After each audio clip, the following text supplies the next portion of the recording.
মা তোমার জীবন কেমন, সময় কেমন কাটাচ্ছ গো মা?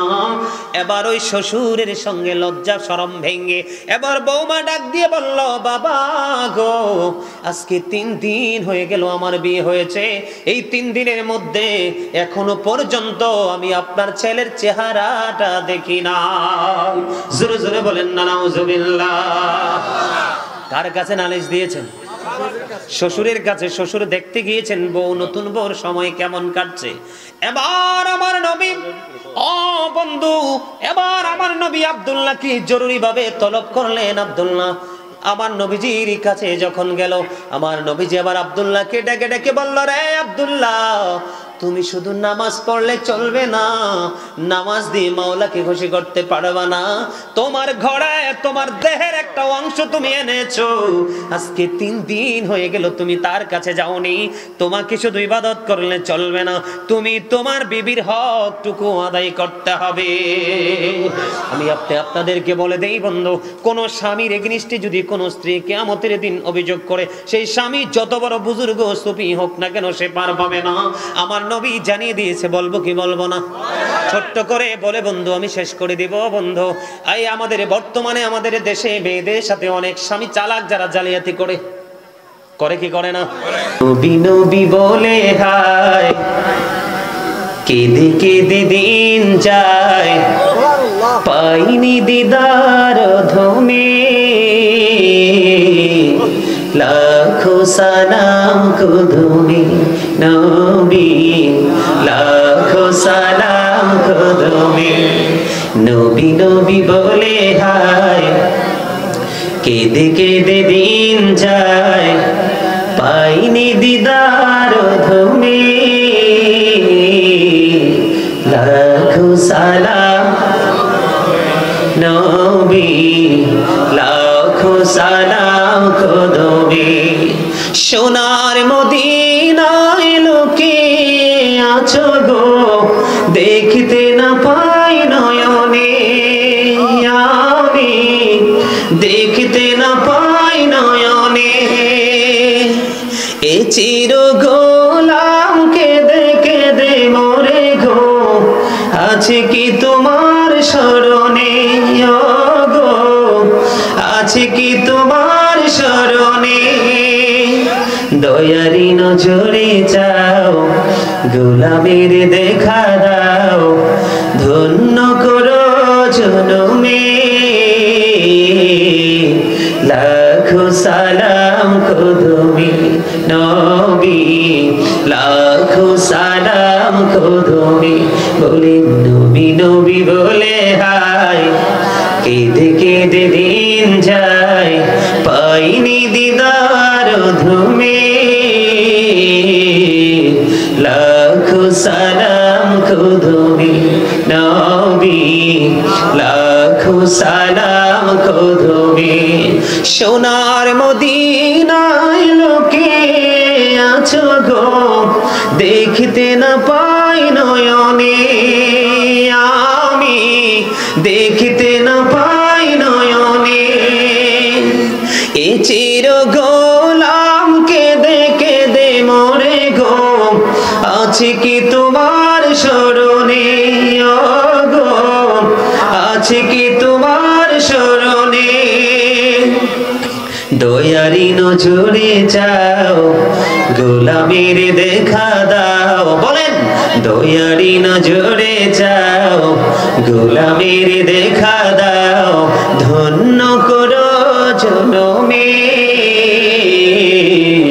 লাখো সালাম কদমে নবী, লাখো সালাম কদমে। কঠিন হাসরে দেখে ও নবী গো, নইলে ডুবে যাব তব বিহনে, নইলে ডুবে যাব তব বিহনে। তোমারি উম্মত ভিক্ষা চাহে গো, দেখা দিও ঘোর নিদানে গো, দেখা দিও ঘোর নিদানে। বসে আছি আশাতে নিশি ঘোর পোহাতে কামলিওয়ালার কারণে নবী কামলিওয়ালার কারণে লাখো সালাম খুদুমে নবী লাখো সালাম খুদুমে বলে নবী নবী বলে হায় কেঁদে কেঁদে দিন যায় পাইনি দিদার ধমে লাখো সালাম খুদুমে নবী মারহাবা বলেন মারহাবা। প্রেম না ভালো লাগে না ভালোবাসা না ওমা ওরে বাবা মারহাবা বলেন আরো জোরে। আল্লাহর হাবিব হাসান ইবনে সাবিতের জন্য হাদিয়া বরাদ্দ করেছিলেন আর আপনাদের কাউন্সিলর সাহেব ভালোবেসে আমার জন্য হাদিয়া বরাদ্দ করেছে জোরে বলুন না আমি আল্লাহ ওনার এই ভালোবাসাকে কবুল করে নিক জোরে জোরে করে আমি। নবীজির প্রেম কখনোই বিফলে যায় না কখনোই বৃথা যায় না। কার সিনায় রাসূল প্রেম আছে সেটা আমরা জানি না তবে তার আচার আচরণে আমরা বুঝতে পারি। সম্মানিত উপস্থিতি আমি আরেকটা পার্ট আপনাদের সামনে আজকে উপস্থাপন করব নিবেন তো। বাস্তবতা অনেকেই বাস্তবতা কি জিনিস এটা বুঝতেই চায় না এবং এটা কি বাস্তবতা শব্দটার মানে কি মিনিংটা কি এটা অনেকেই বোঝে না। আমি আপনাদেরকে বাস্তবতাটা সম্পর্কে বোঝাচ্ছি এই কারণে আপনাকে কিন্তু ইসলাম বলেনি রাসূল বলেনি আল্লাহ বলেনি যে তুমি এমন ভাবে গোলামি করো যেই গোলামিটার কারণে তোমার পৃথিবীকে ভুলে যেতে হবে পৃথিবীর কাজ থেকে বিরত থাকতে হবে পৃথিবীর কাজটাকে তুমি অ্যাভয়েড করতে হবে। এই শিক্ষা কিন্তু ইসলাম আমাদেরকে দেয় এবং রাসূলও দেয়নি বরং রাসূল আমাদেরকে বাস্তবতাকে মূল্যায়ন করার যে ট্রেনিং দিয়েছেন ইনস্ট্রাকশন দিয়েছেন সেই বিষয়টার উপরে আমি আজকে আলোচনা একটুখানি করব। আপনারা সবাই মন দিয়ে নেবেন। যদি বিরক্ত হন আমি বলবো আপনারা আমাকে বলবেন যে হুজুর আর আলোচনা শুনবো না কেননা আল্লাহ রাসূল বলেছেন যখন মুসল্লিদের আলোচনা শোনার কোনো মানসিকতা থাকে না তখন তুমি জাস্ট সাইলেন্ট হয়ে যাও আর আলোচনা চলবে না। আপনারা কি বিরক্ত নাকি অনেক বেশি উৎসাহিত? আলহামদুলিল্লাহ বলেন। আমি কিন্তু একজন রাইটার আপনারা জানেন কিনা জানি না আমি কিন্তু হামদ নাদ ইসলামী সঙ্গীত নিজে লেখি নিজে সুর দেই এবং নিজে গাই। এই সিনা পৌরা কিন্তু আমার একটা গজল লিখেছিলাম রাত্র প্রায় 2টা থেকে 2:30 বাজে সেই রাত্রিতেই গজলটা লিখে শেষ করেছিলাম আর 2 চোখের পানি আমি লেখা শেষ করে দেখলাম আমার বালিশ পর্যন্ত ভিজে গেছে। সম্মানিত উপস্থিতি প্রেম করার মতো করতে হবে। কিছু করলাম কিছু ছেড়ে দিলাম এই প্রেম আপনাকে কখনোই সফল করবে না। 100% করতে হবে যেটা করবেন। বন্ধুরে আমার আমি বাস্তবতাকে প্রাধান্য দেওয়ার জন্য বলছি আজকে অনেক মানুষ বিছানায় ঘুমায় কোথায় কেউ আবার 3 রাস্তার মোড়ে। আপনারা জানেন না আজকে যারা জান্নাতের বাগানের চারপাশে আলোচনা শুনছেন প্রাণোজান করে আপনাদের কাছে আজকে শয়তান 100% পরাজিত হয়ে গেছে। সুবহানাল্লাহ বলেন না কি হয়ে গেছে পরাজিত হয়ে গেছে। কারণ শয়তান আল্লাহকে চ্যালেঞ্জ করেছিল আল্লাহর প্রিয় বান্দাদেরকে শয়তান পথভ্রষ্ট করে ধোঁকা দিয়ে পবিত্র কাজ থেকে দূরে রাখবে কিন্তু আল্লাহ রাব্বুল আলামিন সচেতন মানুষগুলোকে বন্ধ অ্যাক্টিভ করে দিয়েছে না না শয়তানের ধোঁকায় মুমিনকে কখনো গায়েল করতে পারবে না। আল্লাহ বলেছেন ইন্না কাইদা শাইতানি কানা দাঈফা শয়তান ডিসিপশন ইজ ভেরি উইক। ইমানদারের জন্য শয়তানের ধোঁকা একেবারে দুর্বল কখনোই তাকে গায়েল করতে পারবে না। আজকে যারা জান্নাতের বাগানে আপনারা শয়তানকে হারিয়েছেন জীবনে যতবার শয়তানকে হারাতে পারবেন তত বেশি জান্নাত আপনার কাছাকাছি চলে আসবে। বছরে একটা রাত্র মাত্র কয়টা রাত্র একটা রাত্রের কিছু অংশ মাহফিলে তোমরা সময় দিতে পারো না কোন মুখ নিয়ে আল্লাহর সামনে দাঁড়াইবা কোন মুখ নিয়ে নবীর সামনে দাঁড়াইবা। আল্লাহ আল্লাহর হাবিব দুজনেই বলেছে আমার গোলামদের সাথে প্রেম করো আর তাদের সাথে আমার জান্নাতে চলে আসো। বন্ধু আজকে যারা আপনারা জান্নাতের বাগানে এসেছেন তাদের ঠিকানা জান্নাতের কাছাকাছি কারণ শয়তান চাইছে আপনারা আসেন নাই আপনারা ওভারটেক করে এসেছেন। যারা আসতে পারেনি তারা শয়তানের কাছে হেরে গেছে।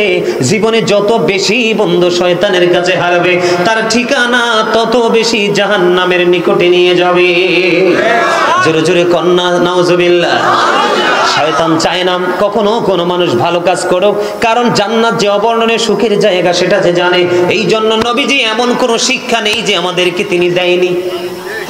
বন্ধুরে আমার, আমি আপনাদেরকে বলছি, এই যে আমি দিনের দাওয়াত দিচ্ছি, এইটা দিয়ে বন্ধু শুরু করছি, কেউ কিন্তু প্রাণ উজাড় করে পলকহীন দৃষ্টি আমার দিকে দিয়ে রেখেছে। তার মধ্যে অন্যতম আপনাদের কাউন্সিলর, আপনারা খেয়াল করছেন কিনা জানি না, বাঁকা করে চোখ দুইটা আমার দিকে অনেকক্ষণ যাবত। এটা কিন্তু বাস্তবতা। তার চোখের দৃষ্টি থেকে বোঝা যায় তার সিনার মধ্যে নবীর প্রেম বন্ধু প্রবেশ করেছে। ওনাকে খুশি করার জন্য বলছি না।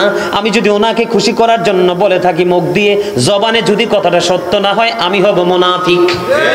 কারণ জবান এক, অন্তর আরেক, সেটা হলো মুনাফিক। আল্লাহ মুনাফিক সম্পর্কে বলেছেন, the hypocrites will be in the lowest place of hell. Allah বলেছেন, ইন্নাল মুনাফিকিনা ফিদ দারকিল আসফালি মিনান নার। মুনাফিকরা জাহান্নামের একবারে সর্বনিম্ন লোকাল জায়গায় থাকবে। বন্ধুরে আমার, সেটার জন্য আপনাদেরকে বলছি, আমার নবীজির দরবারে এক ইহুদি আসলেন ওট নিয়ে কি করার জন্য, নবীজির কাছ থেকে দিন সম্পর্কে কিছু শিক্ষা নেওয়ার জন্য শুরু করেছি, কিন্তু আলোচনাটা অল্প সময়ের মধ্যে বন্ধু শেষ করে দিব। কিসের জন্য? আপনারা যেমন আমার কাছে আলোচনা শুনতে আসছেন না, অনেক মানুষ এখানে থাকতে পারে যে আমার ভালোবাসার মানুষ গাজী সুলাইমান হতে পারে না। অনেকের এমনটি হতে পারে যেমন যে এখানে যাই বন্ধু হাজার মানুষের মাঝে যুদ্ধ করে চলে আসে মুসাফা করার জন্য। হুজুর আপনার আলোচনা না শুনলে ঘুম হয় না। এই আসার সময় ঢাকা ক্যান্টনমেন্ট থেকে, আজকে আসার সময় আপনাদের ওইদিকে ক্যান্টনমেন্ট থেকে একজন সেনাবাহিনী ফোন করেছে, ওনার বাড়ি নাকি মুরাদনগরে। উনি বলল, হুজুর ডিউটি শেষ করে আপনার আলোচনা না শুনলে চলে যাই, শান্তি মিলে না। 2 দিন জানুয়ারির 2 তারিখে আমার বাবার মৃত্যুবার্ষিকী, আমি আবার প্রত্যাশা করেছি আমার বাবার মৃত্যুবার্ষিকী আপনাকে দিয়ে আবার পালন করব। আমি প্রেম বোঝাচ্ছি বন্ধু, মানসিকতা। এবং ইহুদি আসলেন নবীর কাছে দিনের দাওয়াত, দিন সম্পর্কে কিছু গ্রহণ করার জন্য। এবার যখন নবী, এবার একবার তিনি নবীজির চেহারা মোবারকের দিকে তাকায়, আর একবার তিনি ওনার ওঠের দিকে তাকায়। এবার আমার নবী একটা ডাক দিয়ে বলল, তুমি আমার কথাগুলো শোনার আগে তুমি তোমার ওঠটাকে আগে বেঁধে আসো। জোরে জোরে বলেন না সুবহানাল্লাহ। এখানে একটুখানি মন দিয়ে শুনবেন। একবার নবীজির দিকে তাকায় আর একবার ওঠের দিকে তাকায়। নবীজি কিন্তু তাকে ধমকও দেয়নি, আবার একটুখানি কথা বলেও তাকে বিতাড়িত করে দেয়নি। নবীজি বাস্তবতাকে মূল্যায়ন করেছে। একজন মরুচারীর জন্য ওটের গুরুত্ব ছিল অপরিসীম। এই জন্য নবীজি বাস্তবতাকে তিনি প্রাধান্য দিয়েছেন। বন্ধু আমার নবী বলেছেন, আমার কথা শুনতে হলে তুমি তোমার ওটটাকে আগে বেঁধে আসো। এখানে নবীজি দিনের দাওয়াতটাকে যেমনি ভাবে মূল্যায়ন করেছেন, তাকে দাওয়াত দিতে হবে, তেমনি ভাবে তার যে এটা দৌলত, পৃথিবীতে চলার জন্য অর্থ লাগবে, অর্থের যোগানে ওট দিবে নবী, এইটাকেও প্রাধান্য দিয়েছে। জোরে জোরে বলেন না সুবহানাল্লাহ। এটার নাম হলো সরকারে মদিনা। আমার কথা কি আপনারা বুঝেছেন? বন্ধুরে আমার, আপনাদের মধ্যে অনেকেই আছেন আগামীকালকে দোকান হবে, কি হবে, আমার ব্যবসা আছে, আমার ক্লাস আছে, আমার স্কুল আছে, আমার চাকরি আছে, অজুহাত দিয়ে চলে গেলেন। কিন্তু আজকে যে মাহফিল হচ্ছে, আপনি বাস্তব পরিবেশটাকে অস্বীকার করেছেন। কখনো কোনো মুমিন বাস্তবতাকে অস্বীকার করতে পারে না, ঠিক কিনা বলে? আর জোরে বন্ধুরে আমার। এবার আসেন, 3 জন লোক মনে মনে চিন্তা করতেছেন হাদিস শরীফের মধ্যে এসেছে কয়জন? 3 জন লোক মনে মনে চিন্তা করতেছেন হাদিস শরীফের মধ্যে এসেছে। তারা চিন্তা করলেন, গবেষণা করলেন, অবজারভেশন করলেন, করে তারা ডিসাইড করলেন নবী যে নবীদের আমলের কাছে আমাদের আমলটা কিছুই না, একেবারে নগণ্য। এবার প্রথম জন তিনি চিন্তা করলেন, তিনি মনে মনে চিন্তা করতেছেন এবং একজন আরেকজনের সাথে বলতেছেন, আমার জীবনে আমি ধারাবাহিকভাবে নামাজি মসজিদে নামাজ পড়বো, আমি মসজিদ থেকে বের হব না। আরেকজন বলতেছেন, আমি ধারাবাহিকভাবে বন্ধু রোজা রাখবো, আমি রোজা ভাঙবো না। আরেকজন বলতেছে, আমি বিয়ে করেছি, আমার বউ আছে, আমি আমার বিবির কাছে কোনোভাবেই যাব না। এবার নবীজি তাদের 3 জনের বক্তব্য শুনলেন। শোনার পরে নবীজি বললেন, ক্বালা আইয়ুকুম মিসলি, তোমরা কে আছো আমার মতো? কখনোই তোমরা আমার মতো হতে পারো না। আমার নবী বলছেন, আমি নবী হওয়ার পরেও কখনো ফরজ নামাজ পড়ি, কখনো নফল নামাজ পড়ি, আবার কখনোই আমি বিরতি দিই। তার মানে নবীজি বলেছেন, তোমার কাছে তোমার দেহেরও একটা হক আছে, তার মানে তোমার শারীরিক সুস্থতার দিকেও তোমাকে নজর রাখতে হবে। শুধু না খেয়ে না ঘুমিয়ে বিরামহীন আমল করার কথা নবী বলেনি। সুবহানাল্লাহ বলবেন না? কি সুন্দর শিক্ষা না? কি চমৎকার ট্রেনিং, ঠিক কিনা বলেন? আরো জোরে বলেন ঠিক না বেঠি? বন্ধুরে আমার, আরেকজনকে তিনি বললেন কন্টিনিউ রোজা রাখবেন। আমার নবী বললেন আমিও তো রোজা রাখি, কখনো কখনো রোজা ভাঙ্গি, কখনো রোজা ভাঙ্গি আবার কখনো রোজা রাখি, ঠিক কিনা বলেন? জোরে জোরে করুন সুবহানাল্লাহ। আরেকজন বললেন তিনি বিবির কাছে যাবে না, তিনি বিবি থেকে দূরে থেকে শুধু আমলে নিয়োজিত থাকবে। আমার নবী ডাক দিয়ে বললেন না না, শুধু শুধু আমল করলে চলবে না, কারণ তোমার কাছে তোমার বিবির হক আছে, কারণ এটা তোমার বডিরই একটা অংশ। বাস্তবতাকে অস্বীকার করেছে নাকি মূল্যায়ন করেছে? মূল্যায়ন করেছে। আপনারা যারা আজকে জান্নাতের বাগানে আসতে পারেননি বা ইচ্ছে করে আসেননি, আমি আপনাদেরকে বলবো নবী বাস্তবতাকে সম্মান করেছে, আপনি বাস্তবতাকে অসম্মান করেছেন। এটাই হলো নবীর সাথে বেয়াদবির জন্য যথেষ্ট, ঠিক কিনা বলে? আমার কথা কি আপনাদের বুঝে আসে? বন্ধুরে আমার, আমি আপনাদেরকে আরো চমৎকার ভাবে বলে দিব, আপনাদের বিবেক কিছু কিছু বন্ধু এক্সাম্পল দিব, সব তো দিতে পারবো না। বন্ধুরে সাদ বিন মুআজ রাদিয়াল্লাহু তাআলা আনহু, তিনি প্রতিদিন নবীজির পিছনে ইশারের জামাত পড়তেন। জামাত শেষ করে ওনার গোত্রে চলে যেতেন। যাওয়ার পরে উনি কি করতেন? ওইখানে আবার ইমাম হয়ে তিনি ইমামতি করতেন। সুবহানাল্লাহ, ইমামতি করতেন। একদিকে তিনি নবীর পিছনে মুসল্লি, বুঝবেন কিন্তু নবীর পিছনে কি মুসল্লি। ইনি যখন ওনার গোত্রে গন্তব্যে ফিরে যেতেন, ওখানে গিয়ে তিনি আবার ইমামতি করতেন। প্রত্যেক দিন এশারের নামাজের জামাত তিনি পড়াতেন। একদিন হঠাৎ করে দেখতে পাইলেন ওনার পিছন থেকে একজন মুসল্লি ওনার পিছনে জামাত পড়লেন না, নামাজ পড়লেন না। নামাজ একা একা পড়ে তিনি খেজুর বাগানে পানি দেওয়ার জন্য চলে গেলেন। খেজুর বাগানটাকে তিনি পরিচর্যা করার জন্য চলে গেলেন। এবার বন্ধু নবীজির কাছে বিচার চলে গেল। বিচার চাওয়ার পরে নবীজি যিনি জামাতে নামাজ ছেড়ে দিয়েছেন, আমার নবী ওনাকে ডাকেননি, আমার নবী ডেকেছেন সাদ বিন মুআজকে। জোরে জোরে বলুন আল্লাহু আকবার। আমার নবী এবার একটা ডাক দিয়ে বললেন, মুমিনের প্রত্যেকটা কাজ ইবাদত, এর মধ্যে নিত্যদিনে নিজের চাহিদা পূরণ করা এবং ফ্যামিলির চাহিদা পূরণ করা, তাদের সকাল দুপুর সন্ধ্যা খাবার সংগ্রহ করা, এটাও মুমিনের জন্য বড় ইবাদত। যদি সে সওয়াবের আশায় করে, এটা তার আমলনামায় সাদকার সওয়াব চলে আসবে। জোরে জোরে সুবহানাল্লাহ। আমার নবী এবার একটা ডাক দিয়ে বললেন, সাদ বিন মুআজকে একটা ডাক দিয়ে বললেন, তুমি আমার পিছনে মুসল্লি হও, তোমার গোত্রে গিয়ে তুমি ইমামতি করো। কেন ওই খেজুর বাগানের মালিক কেন ওনার পিছনে নামাজে জামাতে নামাজ পড়লেন না? নামাজটা একা পড়ে তিনি খেজুর বাগানে চলে গেলেন, কারণ সাদ বিন মুআজ তিনি অনেক লম্বা কেরাত পড়তেন। জোরে জোরে বলেন না আল্লাহু আকবার। কোরআন এমন একটা মধুময় নেয়ামত বন্ধু, প্রেমময় মূল, এটা শৈল্পিক সৌন্দর্য, মানুষকে মুগ্ধ করে। এটা যতই শুনে ততই মানুষ মুগ্ধ হয়, ঠিক কিনা বলেন? এটা গুনাহ থেকে মুক্তি পাওয়ার জন্য বড় গুরুত্বপূর্ণ ভূমিকা রাখে। তারপরেও আমার নবী বাস্তবতাকে মূল্যায়ন করার জন্য আমাদেরকে ট্রেনিং দিচ্ছেন বন্ধু। এবার তিনি বললেন, তুমি যখন জামাতে নামাজ পড়ো, ছোট্ট ছোট্ট কেরাত দিয়ে নামাজ পড়বে, কারণ ওই যে খেজুর বাগানের মালিক খেজুর বাগান পরিচর্যার জন্য চলে গেল, তার কারণ হলো সে কোনো দোষ করেনি, ভুল করেনি। কারণ অর্থনৈতিক চাকা যদি সচল না থাকে, তাহলে মানুষের মুখে খাবার থাকবে না, খাবার উঠবে না।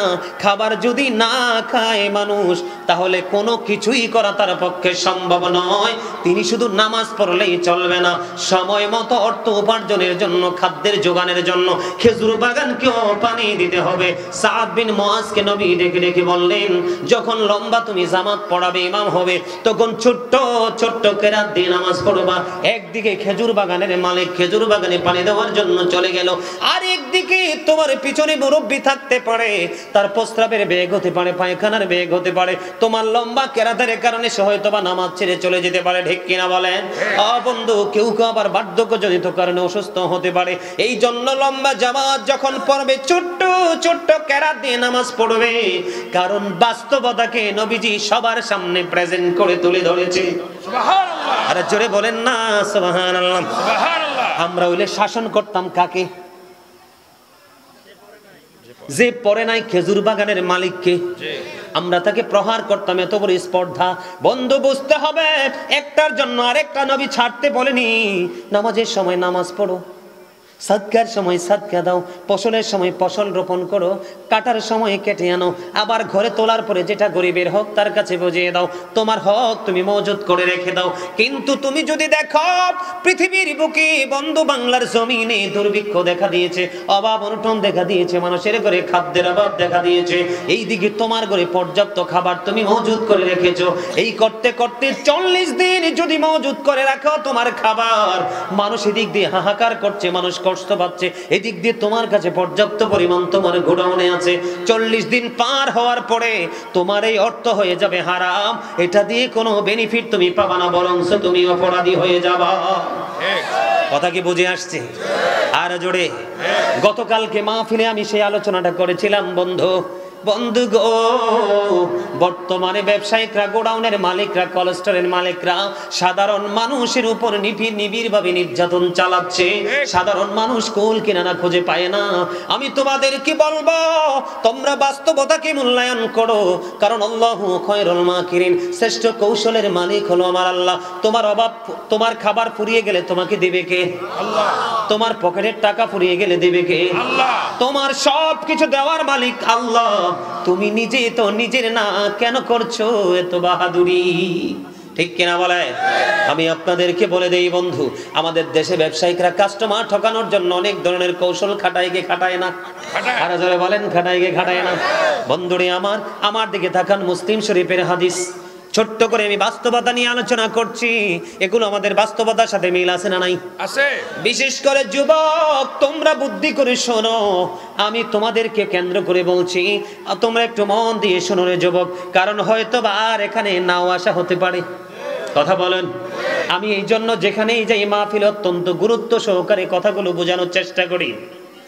বন্ধুরে আমার, হযরত আবু হুরায়রা রাদিয়াল্লাহু তাআলা আনহু থেকে হাদিসখানা বর্ণিত। হাদিসখানা এসেছে মুসলিম শরীফের মধ্যে। আমার নবী একদিন বাজারের মধ্য দিয়ে হাঁটে যাচ্ছেন। হাঁটে যাওয়ার সময়, হাঁটার সময় রাস্তার পাশে দেখতে পাইলেন বিশাল একটা সবজির স্তূপ। কি বিশাল একটা সবজির স্তূপ দেখতে পাইলেন। কিরে ভাই, তোর কি হয়েছে? তোর অসুস্থ? ভিডিও করে ইচ্ছা মতে হাসিস না। কি সবজির একটা স্তূপ দেখতে পাইলেন? একটু বুঝবেন ইসলাম কতটা প্রেমময়, কতটা সুন্দর, বাস্তবতা কি নবী কতটা সুন্দর করে আমাদের সম্মুখে তুলে ধরেছেন। বন্ধু, এই হাদিস শরীফটা আপনারা কাউন্ট করে নেন, এই হাদিস শরীফটা আপনারা মুখস্থ করে নেন। আমার দিকে তাকান, এই হাদিস শরীফটা শিক্ষার জন্য অত্যন্ত গুরুত্বপূর্ণ ভূমিকা রাখবে। আমার নবীজি যখন হেঁটে যাচ্ছেন, নবীজির 2টা আঙ্গুল মোবারক ওই সবজির স্তূপের উপরে আঙ্গুলটা ঢুকিয়ে দিলেন। ঢুকিয়ে দেওয়ার পরে নবীজির হাতে পানি লাগলো। কে লাগলো? নবীজির হাতে পানি লাগলো। নবীজির হাতে পানি লাগার পরে ওনাকে প্রশ্ন করলো, আমার হাতে তো পানি লেগেছে। আমার নবীকে ডাক দিয়ে বললেন, নবী গো, এইটা বৃষ্টির পানি পড়ে ভিজে গেছে। কি হয়েছে? বৃষ্টির পানি পড়ে ভিজে গেছে। নবীজি এবার একটা ডাক দিয়ে বললেন, যদি বৃষ্টির পানি পড়ে ভিজে যায়, তুমি সবজিটাকে স্তূপের উপরে উঠিয়ে রাখো না কেন, যেন মানুষ এইটা দেখতে পায়। জোরে জোরে কন্যা সুবহানাল্লাহ। আমার নবী বলেছেন, যদি মানুষকে ঠকিয়ে থাকো, মানুষের সাথে প্রতারণা করে থাকো, আমাদের দেশে প্রতারণা হয় কি হয় না? একটুখানি শুকাইলে দেখবেন কলসি ভরে পানি, ডিব্বা ভরে পানি। আপনি বাসায় নিয়ে দেখবেন 250 গ্রাম যদি নেন, আপনি 100 গ্রাম কম হবে। আপনি যদি 1 কেজি পরিমাণ নেন, বাড়িতে পাল্লাতে উঠাই দেখবেন 750 গ্রাম হবে। ঠিক কিনা বলেন? আপনি লিচু যখন 100টা কিনে নিবেন, এর মধ্যে সংখ্যায় তো 5-10টা কম আছে।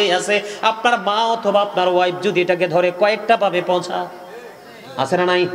আরো জোরে বলেন, আছে না নাই? আরো জোরে।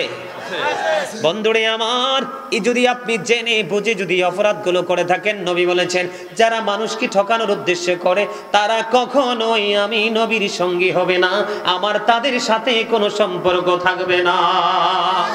জোরে জোরে বলেন না নাউজুবিল্লাহ। আরো জোরে। এবার আমার দিকে তাকান, নবীজির এক গোলাম হলো, তার নাম হলো আব্দুল্লাহ। সে বিয়ে করেছে, তার বাবা মা তাকে বিয়ে করিয়েছে। বাস্তবতা নিয়ে কথা বলছি, বুঝতেছেন তো? আমার মনে আপনারা এই ওয়াজটা আরো আগে কতবার শুনছেন, তাই না? নাই, ফার্স্ট অনলাইনে যখন আসবে মিডিয়াগুলো থেকে, প্রত্যেকটা মিডিয়াতে আসবে, অনলাইনে আসলে আরো বেশি শুনবেন, একেবারে ব্রেইনে সেট আপ করে দিবেন। বন্ধু আমার দিকে তাকান, নাম কি তার? আব্দুল্লাহ। হাদিস শরীফের মধ্যে এসেছে নববধূ ঘরে তুলেছে আব্দুল্লাহর বাবা। 3 দিন হয়ে গেল। 3 দিন পরে শ্বশুর চলে গেছে বৌমার ঘরে। যাইয়া বৌমার কাছে যখন গেল, বৌমাকে ডাক দিয়ে জিজ্ঞেস করলেন, বৌমা, মা গো, আমি তো বড় ভালোবেসে আপন করে তোমাকে আমার ছেলের বউ করে গড়ে তুলে আনলাম। মা, তোমার জীবন কেমন, সময় কেমন কাটাচ্ছ গো মা? এবার ওই শ্বশুরের সঙ্গে লজ্জা শরম ভেঙে এবার বৌমা ডাক দিয়ে বলল, বাবা গো, আজকে 3 দিন হয়ে গেল আমার বিয়ে হয়েছে।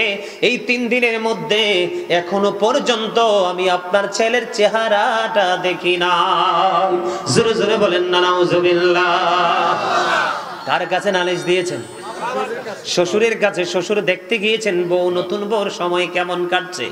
এবার আমার নবী, ও বন্ধু, এবার আমার নবী আব্দুল্লাহ কি জরুরি ভাবে তলব করলেন। আব্দুল্লাহ আমার নবীজির কাছে যখন গেল, আমার নবীজি আবার আব্দুল্লাহকে ডেকে ডেকে বলল, রে আব্দুল্লাহ, তুমি শুধু নামাজ পড়লে চলবে না, নামাজ দিয়ে মাওলাকে খুশি করতে পারবে না। তোমার ঘরে তোমার দেহের একটা অংশ তুমি এনেছো, আজকে 3 দিন হয়ে গেল তুমি তার কাছে যাওনি।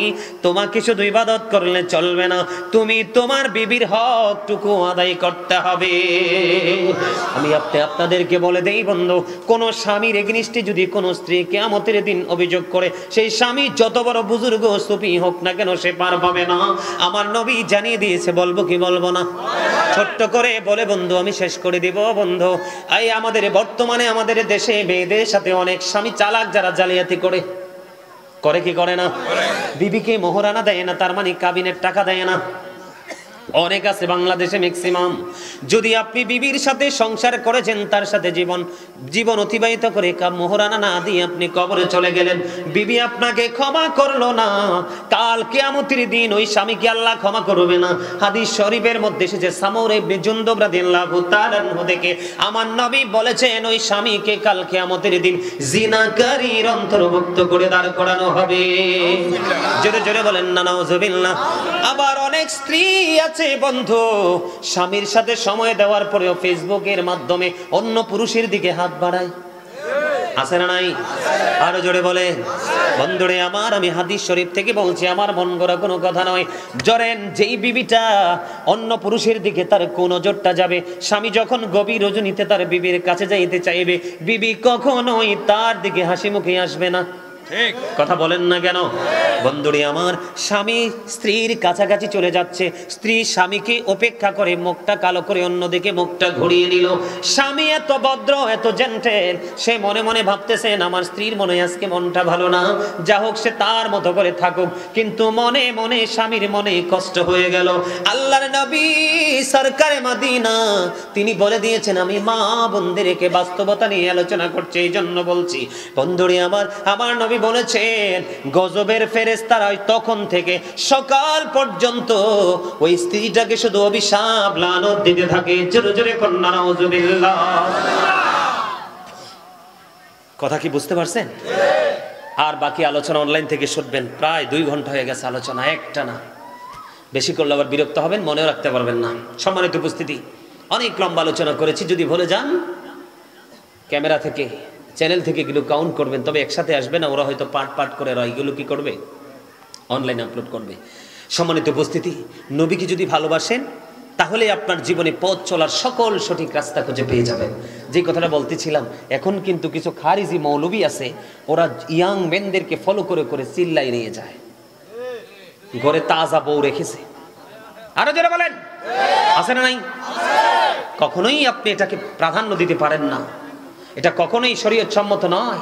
নবী আব্দুল্লাহকে শাসন করেছেন, তুমি নামাজ পড়লে চলবে না, বিবির কাছে